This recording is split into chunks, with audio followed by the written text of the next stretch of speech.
There are a ton of these little hi-fi amps out on the market, but this one has something a little extra, so keep watching to find out. This is the AIYIMA A08, and I have no idea if I'm pronouncing that name correctly. It's a 2-channel Bluetooth amplifier.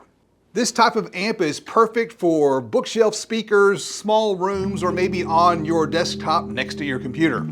Right here on the front is the first thing that sets it apart for the competition. It has this cool VU meter. Cracking open the box, you will find a manual, a sticker, and this right here is one of the most important things. This is your power supply, and it's rated 36 volts and 6 amps. Anytime you order one of these small amplifiers, you want to look at the power supply, because that will give you a quick and dirty estimate of the amount of power you can actually expect from the amplifier. Let me show you what I mean. Watts equals volts times amps. So this power supply can support just over 200 watts. But there's a catch, because this amp has to do more than just push power to your speakers. That 200 watts has to operate the unit, and a lot of that power is going to be turned into heat. So what I do is I take that maximum and I divide it by 2 to account for that heat loss. So we should expect just over 100 watts total, or around 50 watts per channel.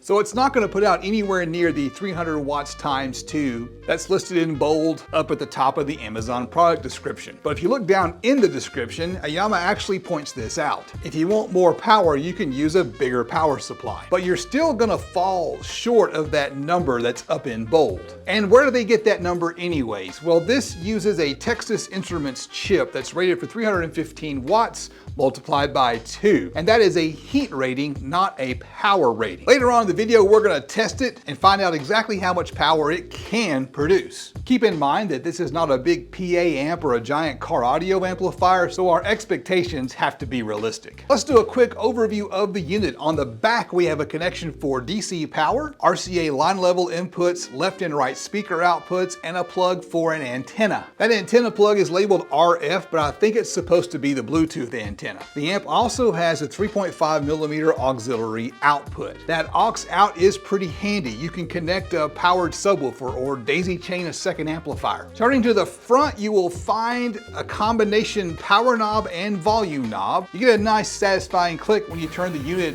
on and off. The bass and treble controls have a nice tactile feel thanks to the multiple indents on these potentiometers. If you listen real close, you can hear them click as you adjust the EQ. All that's well and good. Now it's time to get serious and take some measurements. The first thing that I like to do is to plug this into my DIY RTA. More on this RTA a little bit later in the video. You'll notice that as I connect these tiny speaker wires that we've got a very tight fit. More on that later as well. Now for this test, I'm going to play some pink noise. We are looking for a flat frequency response across the entire spectrum. And that's what we get. Using an RTA, you get a great visual of how the bass and the treble knobs work. Here I've got the bass turned up all the way. And here the treble is all the way down.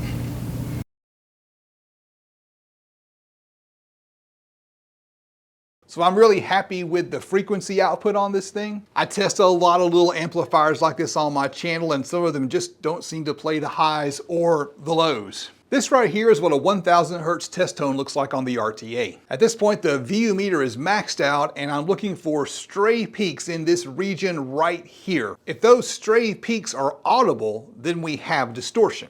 This is a great way to visualize distortion, and I'm not seeing any red flags. But there is a better way to measure the distortion. Before we do that, I've got to connect this amplifier to some 4 ohm resistors. You saw just a second ago that there's not much room for bare wire on these connections. So the best way to connect this amp is to use banana plugs. You can see in this shot that the terminals are too close together for this double plug style. This barrel style here will fit, but I don't like them because the barrels are thick and sometimes they will touch. So I recommend this style of banana plug. It uses a small set screw to hold the wire, and then it just plugs directly into the terminal. These are kind of skinny, so they fit into tight spaces. I'll make sure to give you a link to these plus the amplifier down in the video description. All right, with that out of the way, we can find out how much power this amp puts out before it distorts. Our math earlier indicated that we should not expect more than about 54 watts. If you're not familiar with the test equipment, the meter on the left is a distortion detector. It lights up when we hit 1% total harmonic distortion. The meter on the right displays power in watts,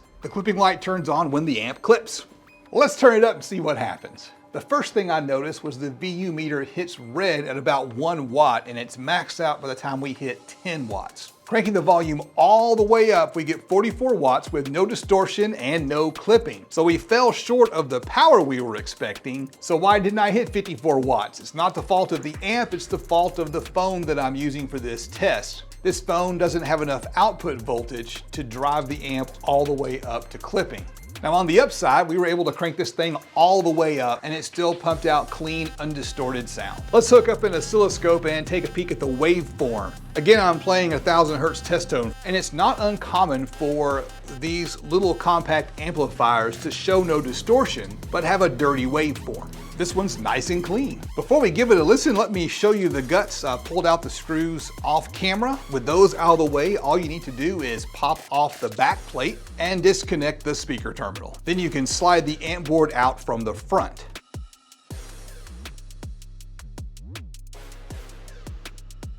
Underneath that huge heatsink is where the magic happens. There's a Texas Instruments chip under there. Let's pull the heatsink off and see what it looks like.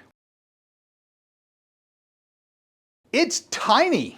According to the spec sheet, this is a 315 watt by 2 chip. And again, that is a thermal rating. You can't expect something this small to crank out as much power as a huge car amplifier or giant PA amp. Let's put this thing back together and hook it up to some speakers and see how it sounds. For this part of the video, I'm going to be using these dynos that I built a while back. More on these later. For the sound impression, I'm going to connect to the Bluetooth since that's what most people are likely to use. Hey, this is cool. Notice what happens when the Bluetooth connects. The backlight behind the volume knob goes from red to blue. And hey, while you're listening, I want to say thank you to all of my patrons. My $10 patrons are scrolling across the screen right here. And as always, I want to say thank you to those $25 patrons. Bo, David T, Bam Bam, Dylan, Fargo, JD America, and Pablo.